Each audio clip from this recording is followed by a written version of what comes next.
Ya, selamat pagi. Kembali bertemu dengan saya Wangsa Jaya di bagian kedua dari seri AKM atau AN, belajar membuat soal AKM atau AN secara baik dan benar. Pada bagian ini, kita akan mendapatkan pemaparan tentang kisi dan indikator soal. Kisi dan indikator soal memudahkan penulisan soal dari stimulus hingga pertanyaannya. Jadi, penting sekali ketika Bapak Ibu membuat kisi ya, membuat indikator soal ya, dan kelengkapannya. Karena ada kisi, ada indikator soal, ada level soal, ada bentuk soalnya apa. Tentunya ini suatu hal yang biasa Bapak Ibu lakukan ya, ketika ujian sekolah, ketika PH, penilaian harian, ketika penilaian akhir semester atau penilaian akhir tahun, kita membuat soal. Petunjuk untuk membuat soal, kita membuat kisi-kisi.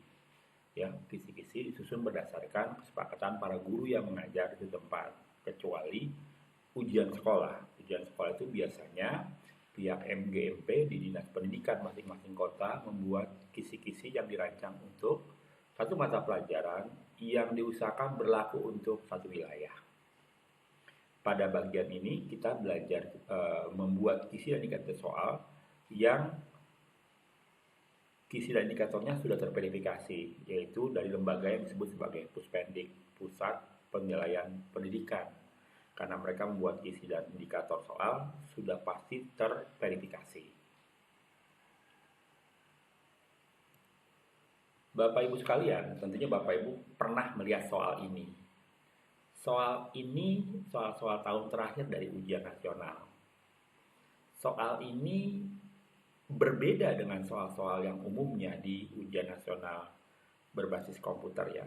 Coba kita lihat stimulus soalnya. Permasalahan kependudukan yang timbul dari piramida penduduk seperti gambar. Bayangkan hanya diberikan piramida penduduk yang berisi tentang jenis kelamin, skala umur atau skala usia, dan jumlah banyaknya penduduk ya.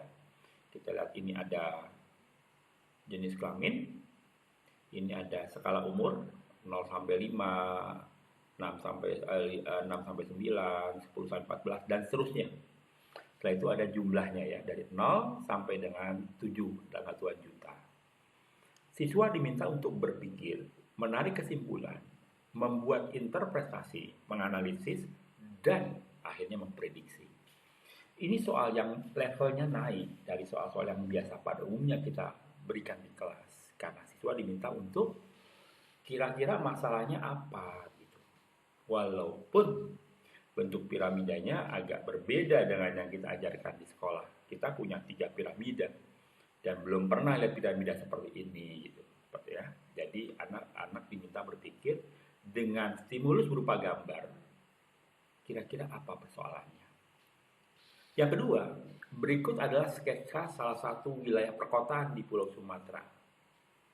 Dampak yang terjadi jika terdapat rencana pembangunan. Bayangkan, siswa diminta untuk melihat ke masa depan. Jika terdapat rencana pembangunan, ini kan abstrak, baru jika kan, dan rencana lagi. Kawasan industri non-migas di lokasi X adalah sehingga pemerintah daerah perlu. Nah, ini ada analis wilayah kondisi tempat, tapi juga memprediksi kondisi yang harus dilakukan. Ini soal berbeda dengan umumnya soal-soal ujian nasional berbasis komputer. Ada apa dengan dua soal ini? Mengapa soal ini keluar di ujian nasional untuk siswa kelas 12 IPS?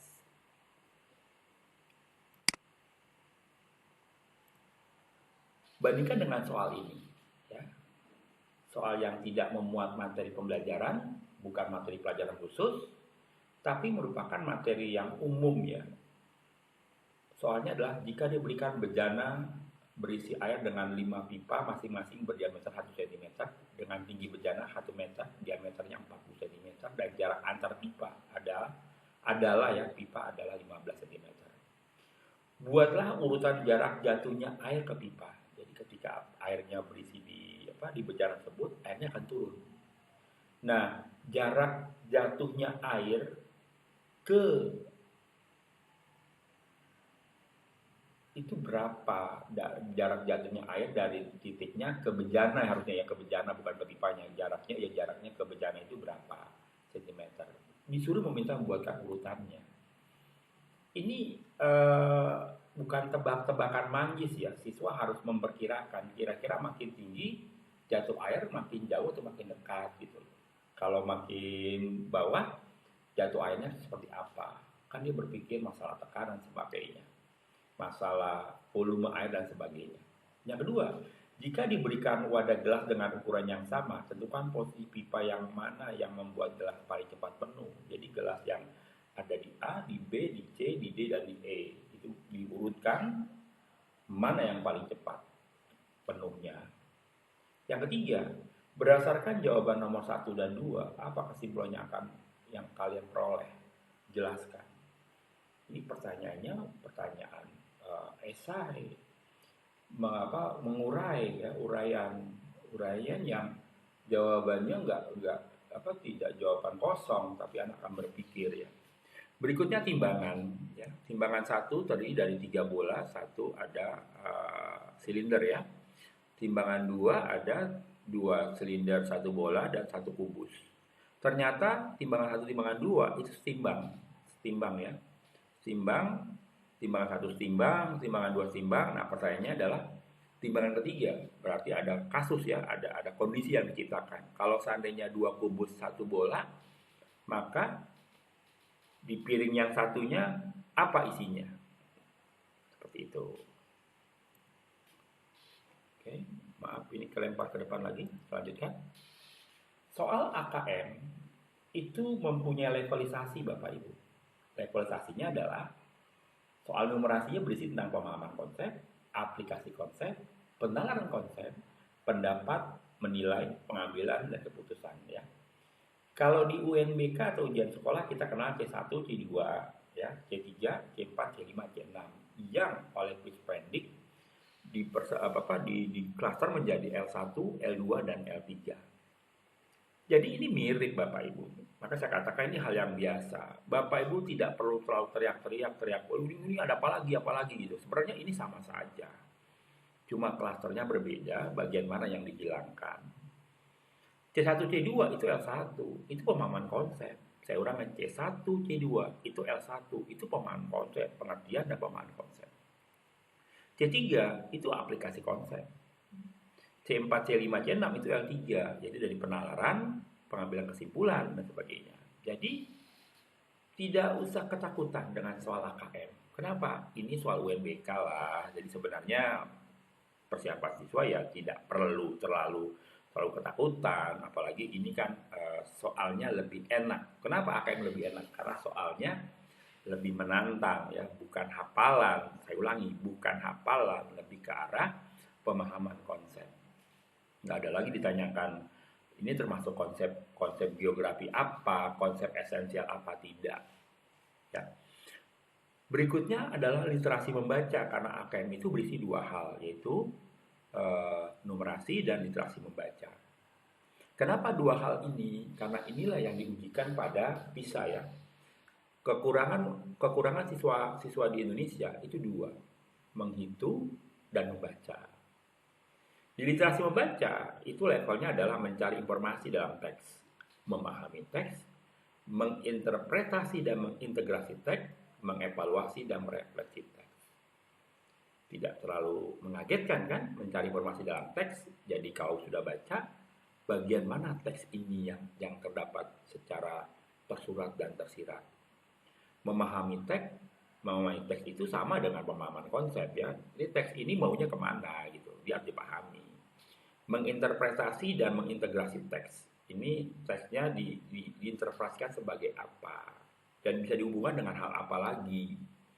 Mengevaluasi dan merefleksi teks. Jadi dia bisa menarik bukan hanya kesimpulan, bahkan bisa mengevaluasi, yang bisa menilai. Ini maksud dari literasi atau teks ini apa. Nah, Bapak Ibu sekalian, ini adalah indikator soal yang biasa teman-teman penulis soal dapatkan di Puspendik. Dulu tidak boleh keluar. Kenapa tidak boleh keluar? Mereka terikat oleh fakta integritas untuk membuat soal UNBK yang nanti menjadi bank soalnya Puspendik. Di bagian Bapak Ibu membuat soal, ini disebut sebagai indikator. Ya, kalau Bapak Ibu membuat kisi soal, setelah kompetensi dasar, materi pembelajarannya apa, setelah itu keluar indikator. Indikator ini penting, menentukan bunyi soal, stimulus soal, dan apa yang ditanyakan. Coba kita lihat nomor 1. Dihadirkan ilustrasi fenomena geosfer, 1 paragraf. Mulai panjang ini di 2019. Kalau dulu tidak minta 1 paragraf, bahkan cuma 1 kalimat saja, gitu, 1 kalimat atau 2 kalimat. Ini 1 paragraf. Walaupun 1 paragraf bisa 2 kalimat. Ini kalimat 1 paragraf, biasanya kita berpikir lebih panjang gitu kan. Peserta didik dapat menentukan topik penelitian geografi sesuai ilustrasi. Ilustrasi apa? Masalah penelitian kan baru kemarin saja nih dinaikkan di materi pembelajaran geografi, yaitu penelitian sosial geografi ya. Yang kedua, diharapkan menggambar hasil penelitian geografi dapat memprediksi faktor hasil penelitian tersebut. Gambarkan bukan menggambar ya, tapi memberikan deskripsi dari kondisi tertentu gitu. Dapat memprediksi. Memprediksi itu bukan L2, tapi L3 gitu. Dia memperkirakan faktor-faktor apa nih yang berpengaruh pada penelitian. Dan sebagainya Bapak Ibu. Ini kenapa saya tampilkan? Saya berharap Bapak Ibu bisa memakainya pada indikator soal yang mungkin Bapak Ibu buat. Ini sudah bagus. Tentukan sebagai suatu wilayah dapat menganalisis jenis pelestarian tanah pada suatu wilayah tertentu. Dihadirkan gambar ketinggian lapisan udara, tidak mampu lapisan surutnya dan manfaat untuk kehidupan. Dihadirkan ciri-ciri iklim di suatu wilayah, dapat menentukan tipe iklim dan sebagainya. Ini bagian pertama. Biasanya mereka dapatnya 18 indikator dengan jumlah soal masing-masing 4 ya. Lanjut. Nomor 11, disajikan gambar pola aliran sungai, dapat menentukan bentang alam. Ini masih normal, masih yang biasa Bapak Ibu lakukan. 13 masih normal, 14 masih normal. Walaupun kadang-kadang Bapak Ibu udah jelas-jelas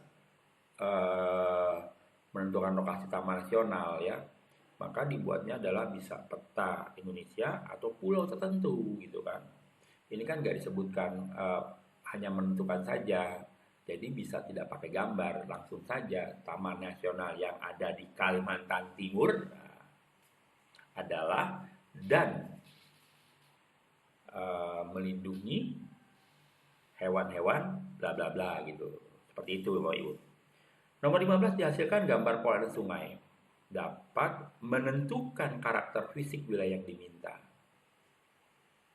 Kalau dulu cuma menyebutkan saja, kalau wilayah gambar seperti ini termasuk pola sungai apa, ini dibalik. Karakternya apa gitu, seperti itu. Nah, nomor 16, dihadirkan fenomena-fenomena alam banjir di berbagai wilayah, dapat berpartisipasi secara induktif. Jadi siswa diharapkan ini di kebencanaan ya, jadi mereka harus apa gitu. Nomor 17, dihadirkan citra satelit dari satu wilayah, dapat memprediksi potensi pengembangan. Ini memprediksi Bapak Ibu. Bayangkan, siswa diminta untuk memprediksi. Ini L3. Saya ulangi, ini L3. Dihadirkan ilustrasi wilayah dengan ciri khusus, dapat memprediksi aktivitas. Ini juga memprediksi, walaupun selama ini Bapak Ibu pakainya adalah ciri-ciri iklim. Ya. Ciri-ciri iklim suatu wilayah, misalnya curah hujannya kurang, suhunya sekian, maka tebakannya adalah mungkin sabana stepa, hutan hujan tropis dan sebagainya. Ini ciri-ciri khusus ya. Berikutnya adalah, nah ini teman yang lain ya, teman yang lain. Disajikan peta Indonesia dapat menentukan lokasi jenis tambang dan pengembangan industri yang sesuai. Ini baru. Sebelumnya saya tidak mendapatkan ini. Kenapa? Menentukan lokasi dan jenis pembangunan industri yang sesuai. Kan ada teori untuk menentukan titik optimum ya, kita pakai optimum itu Weber ya. Berikutnya adalah ini hebat sekali, ini diminta 9 soal ini karena baru Bapak Ibu. Kalau baru itu soalnya banyak. Tuh, bayangin 12 malah. Padahal ini biasa ini. Disajikan ilustrasi aktivitas penduduk dapat membuktikan sketsa dengan sesuai dengan ilustrasi. Disajikan ilustrasi aktivitas. Ini soal baru. Ini indikator baru. Sayangnya UNBK di tahun 2020 diadakan ya. Padahal boleh jadi ini yang harusnya keluar ya, kan ini kan 2019 masuk soal-soalnya. Disajikan beberapa tematik dapat menganalisis informasi keuangan. Ini biasa, jadi di superimpose ya, di superimpose. Misalnya peta peta jalan, peta sebaran sumber daya alam, kepadatan penduduk, maka jadinya apa gitu. Jadi superimpose seperti itu. Nomor 4 biasa ini soal yang Bapak Ibu membuat garis kontur, ada ketinggian, ditanyakan ketinggian tertentu, jenis tanamannya apa gitu. Berikutnya adalah ini juga soal baru, indikator baru maksud saya. Disajikan gambar citra. Terdidik dapat menentukan penyebab kenampakan pada citra tersebut. Ini penyebab kenampakan objek tertentu. Kebayang dong? Ayo. Disajikan tabel dapat mengidentifikasi kelebihan citra satelit dibandingkan foto udara. Jadi ada tabel 1 2 3 4 5, ada citra satelit, ada foto dengan karakternya masing-masing, mana kelemahan dan kelebihannya, pilihannya ABCD ini data ini. Nomor 8 ini sajikan ilustrasi penggunaan peta tematik tertentu, dapat menganalisis penggunaan peta tersebut untuk menentukan arah pusat pertumbuhan. Ini baru indikatornya ya. Saya juga pas dapat kaget gitu, wah ini parah banget ini ya, ini levelnya naik ini.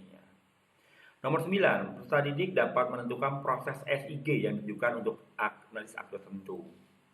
Ini normal ya, jadi biasa ini ada langkah-langkah SIG ya. Biasanya menentukan wilayah malaria, kebencanaan atau apapun. Nomor 10 disajikan gambar tata guna lahan. Peserta didik dapat menentukan lokasi ideal akses ekonomi dan alasannya. Ada alasannya loh. Kan udah berarti mengevaluasi kan. Ini sudah L3.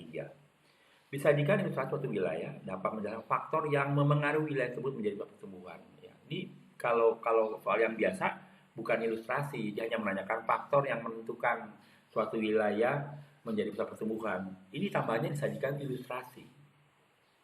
Jadi misalnya wilayahnya disebutkan Depok, bukan Depok lah, wilayah yang terletak dataran tinggi, dataran rendah dekat laut, menyebabkan menjadi daerah pertumbuhan dan sebagainya. Faktor-faktor apa yang mengaruhinya disebut 1, 2, 3, 4. Faktor-faktornya di bawahnya menyebutkan yang sesuai dengan kondisi itu. Disajikan informasi interaksi dua wilayah, dapat menganalisis dampaknya bagi perkembangan. Ini soal baru. Nah, ini nomor 13, jujur ini soalnya berat ini. Sajikan dua peta penggunaan lahan yang berbeda waktu, minimal perbedaan 5 tahun. Soal ini saya masukkan di ujian sekolah ya, indikator ujian sekolah. Jadi menggunakan Google Map ya, yang pro ya, yang bisa menghasilkan data peta tahun sekian sampai tahun sekian. Tapi akhirnya soal ini dieliminasi oleh teman-teman di FGMP. Kenapa? Terlalu suka karena ini menilai ya, karena memprediksi arah perkembangan kota. Jadi saya gagal untuk masukkan ini di soal ujian sekolah tahun 2021. Nah, ini teman yang berbeda ya. Jadi Bapak Ibu sekalian, kenapa saya berikan contoh-contoh ini? Ini Bapak Ibu bisa jadi sadar bahwa membuat indikator soal itu nggak gampang ya. Ini sebagai contoh saja sehingga bisa menarik pembelajaran ya. Ini modelnya disajikan ilustrasi, disajikan fenomena kerusakan ekosistem lautan di kawasan tertentu, dapat menganalisis faktor penyebabnya. Ini soal baru. Ini rata-rata soal baru. Dapat menentukan tindakan yang mencerminkan pembangunan. Ini kegiatan ekonominya. Kalau dulu tidak, ya hanya tindakan yang mencerminkan pembangunan berkelanjutan. Ininya nggak disebutkan. Ini lebih khusus. Ini meningkatkan soal ya dari soal-soal sebelumnya. Biasanya cuma piramida, Nah, sekarang berbeda pada golongan usia tertentu. Walaupun sebenarnya soal sebelumnya sudah ada golongan usia anak-anak apa kejadiannya, golongan usia tua apa kejadiannya. Tinggal piramidanya itu bentuknya piramid, stasioner atau yang lain. Nomor 6, kasus yang diminta, bukan contoh, orang pindah rumah dan sebagainya, tapi ini kasus misalnya mudik yang terlalu besar dan sebagainya, terus eksodus dan sebagainya, itu kan mobilitas penduduk. Nah, faktor penarik pendorongnya apa? Mungkin lebih kepada kasus-kasus yang update ya, sehingga siswa bisa menjawab dengan benar. Disajikan ilustrasi dapat menentukan upaya untuk mengatasinya. Masalah pendudukan bentuk ilustrasi ya, bisa berupa paparan atau data, itu nggak apa-apa. Disajikan suatu citra daerah bencana, dapat menganalisis dampak terjadinya bencana di wilayah tersebut. Ini soal baru. Disajikan sebuah gambar daerah bencana, dapat memperkirakan terdampak bencana dan alasannya. Yuk, Bapak Ibu di kelas 11, benar nggak mengajarkan materi mitigasinya? Disajikan ilustrasi dapat menentukan penyebab terjadinya bencana. Oke. Disajikan situasi bencana dapat mengidentifikasi jenis kearifan lokal yang berhubungan dengan penanggulangan bencana ya. Banyaklah kearifan lokal di Indonesia yang sudah dikenal ya. Sabuk gunung, mungkin subak, tapi ini kan bicaranya bencana gitu. Ada lagi hutan larangan kan. Disajikan gambar bencana dapat menentukan upaya mitigasi yang tepat untuk saat atau pasca. Jadi pilihannya pada saat atau setelah. Ini juga contohnya ya, karena polisi strategis sudah masuk di kelas 11, sudah keluar di faktor pendukung Indonesia sebagai poros maritim dunia. Ini masih normal soalnya. Nah, ini nomor 14, menentukan strategi pengembangan maritim yang optimal. Silakan aja Bapak Ibu, ini contoh indikator soal yang sudah terverifikasi, adanya di Puspendik ya. Teman-teman pernah soal, pembuat soal dan pernah soal pasti menemukan soal indikator seperti ini.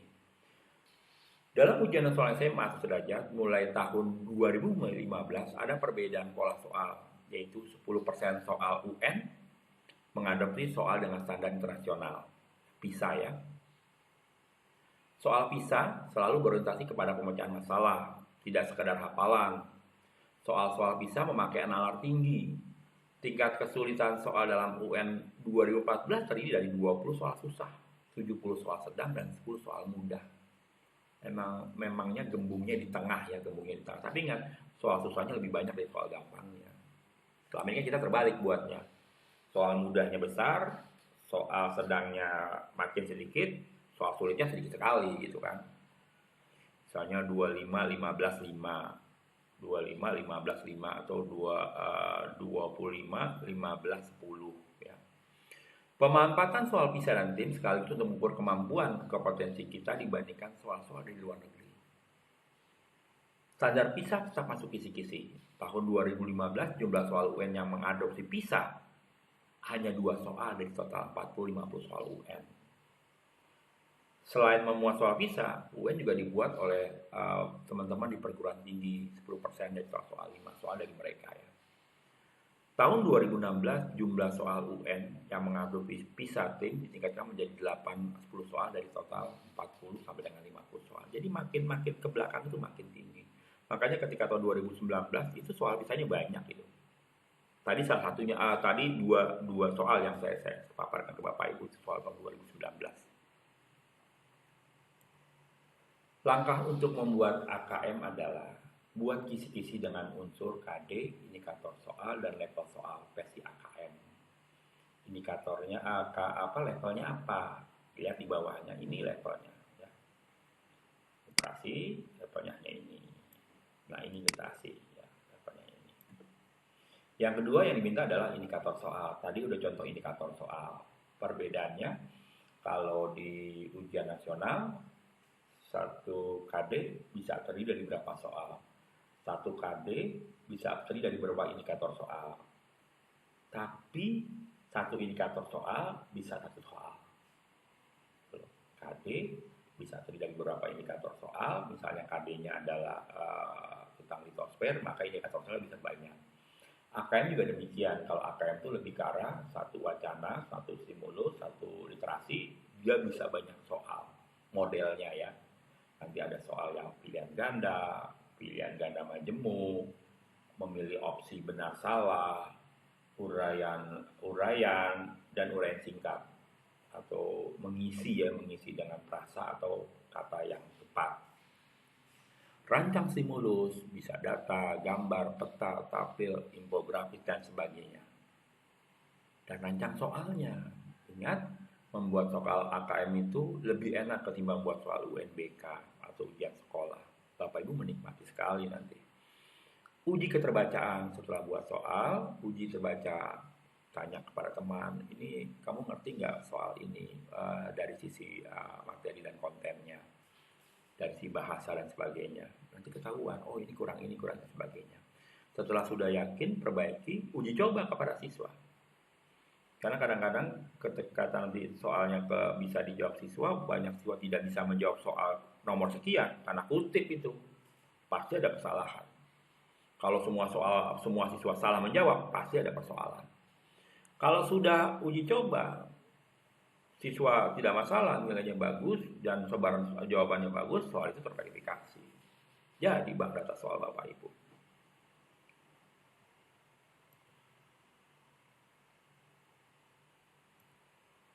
Nah ini bentuk soal AKM. Dia bentuknya ada 5, ada pilihan ganda. Murid hanya dapat memilih satu jawaban benar dalam satu soal. Tapi juga termasuk dia kalau pilihannya adalah benar salah, ya tidak, berubah tidak berubah, ataupun lainnya. Kan dia memilih satu. Ya. Berikutnya adalah pilihan ganda kompleks. Dapat memilih lebih dari satu jawaban benar dalam satu soal. Misalnya ada pertanyaan, terus ada opsi, misalnya anggaplah A, B, C, D, E ya. Dia bisa memilih A, bisa memilih A dan B, bisa memilih A, B, C, D, bisa memilih A, B, C, D, E. Itu tinggal centang saja. Tapi A, B, C, D ini tidak ada Bapak Ibu. Jadi berupa apa? Ada lingkaran kosong-kosong, tinggal klik gitu loh. Tinggal mencentangnya saja gitu loh.